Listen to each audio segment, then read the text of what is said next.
ವೀಕ್ಷಕರೇ ನಮಸ್ಕಾರ. ಈ ವಿಡಿಯೋದ ಮೇನ್ ಟಾಪಿಕ್ ಬಗ್ಗೆ ತಿಳಿಯೋದಕ್ಕಿಂತ ಮುಂಚಿತವಾಗಿ ರಿಚಾ ಘೋಷ್ ಅವರ ಬೆಸ್ಟ್ ರನ್ಔಟ್ಗೆ ದಯವಿಟ್ಟು ಈಗಲೇ ಬಿಡೋಗೊಂದು ಲೈಕ್ನ ವ್ಯಕ್ತಪಡಿಸಿ. ಹಾಗೆ ದಯವಿಟ್ಟು ಪ್ರತಿಯೊಬ್ಬರು ಕೂಡ ಕಾಮೆಂಟ್ ಬಾಕ್ಸಲ್ಲಿ ಎಲ್ಲಿಸ್ ಪೆರ್ರಿ ಅವರ ಬ್ಯಾಟಿಂಗ್ ಯಾವ ರೀತಿ ಇತ್ತು ಎಂಬುದನ್ನು ಕಾಮೆಂಟ್ನ ಮಾಡಿ ತಿಳಿಸಿ. ಮತ್ತು ನೀವು ಅಪ್ಪಟ RCB ತಂಡದ ಫ್ಯಾನ್ಸ್ ಆಗಿದ್ದರೆ ದಯವಿಟ್ಟು ಪ್ರತಿಯೊಬ್ಬರು ಕೂಡ ಕಾಮೆಂಟ್ ಬಾಕ್ಸಲ್ಲಿ RCB ಎಂದು ಟೈಪ್ನ ಮಾಡುವ ಮೂಲಕ ಪ್ರತಿಯೊಬ್ಬರು ಕೂಡ ಕಾಮೆಂಟ್ನ ತಿಳಿಸಿ.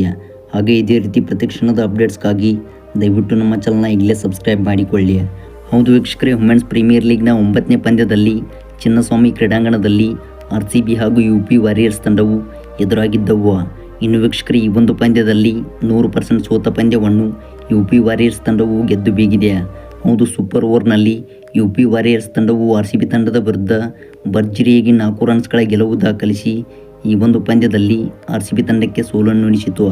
ಹೌದು, ಈ ಒಂದು ಪಂದ್ಯದಲ್ಲಿ ಟಾಸ್ ಗೆದ್ದಂಥ UP ವಾರಿಯರ್ಸ್ ತಂಡವು ಮೊದಲು ಬೌಲಿಂಗ್ ಆಯ್ದುಕೊಂಡಿತು. ಇನ್ನು ವೀಕ್ಷಕರೇ, ಬ್ಯಾಟ್ ಮಾಡಿದ RCB ತಂಡವು 180 ರನ್ ಗಳಿಸಿದರೆ ಇದಕ್ಕೆ ತಕ್ಕ ಉತ್ತರವಾಗಿ UP ವಾರಿಯರ್ಸ್ ತಂಡವು 180 ರನ್ ಗಳಿಸುವ ಮೂಲಕ ಸ್ಕೋರನ್ನು ಲೆವೆಲ್ ಮಾಡಿತ್ತು.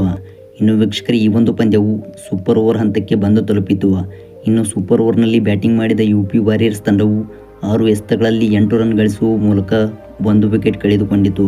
ಇನ್ನು ಈ ಒಂದು ಗುರಿಯನ್ನು ಬೆನ್ನಟ್ಟಿದ್ದ RCB ತಂಡವು 6 ಎಸೆತಗಳಲ್ಲಿ 4 ರನ್ ಗಳಿಸುವ ಮೂಲಕ 4 ರನ್ಸ್ಗಳ ಹೀನಾಯ ಸೋಲು ಕಂಡಿದೆ. ಹೌದು, ಈ ಒಂದು ಪಂದ್ಯದಲ್ಲಿ UP ವಾರಿಯರ್ಸ್ ತಂಡವು ಚಮತ್ಕಾರದ ಗೆಲುವು ಸಾಧಿಸಿದೆ.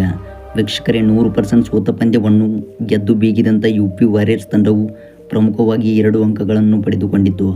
ವೀಕ್ಷಕರೇ, ಇದಾಗಿತ್ತು ಈ ಒಂದು ಪಂದ್ಯದ ಬಗ್ಗೆ ಸಂಪೂರ್ಣ ಹೈಲೈಟ್ಸ್.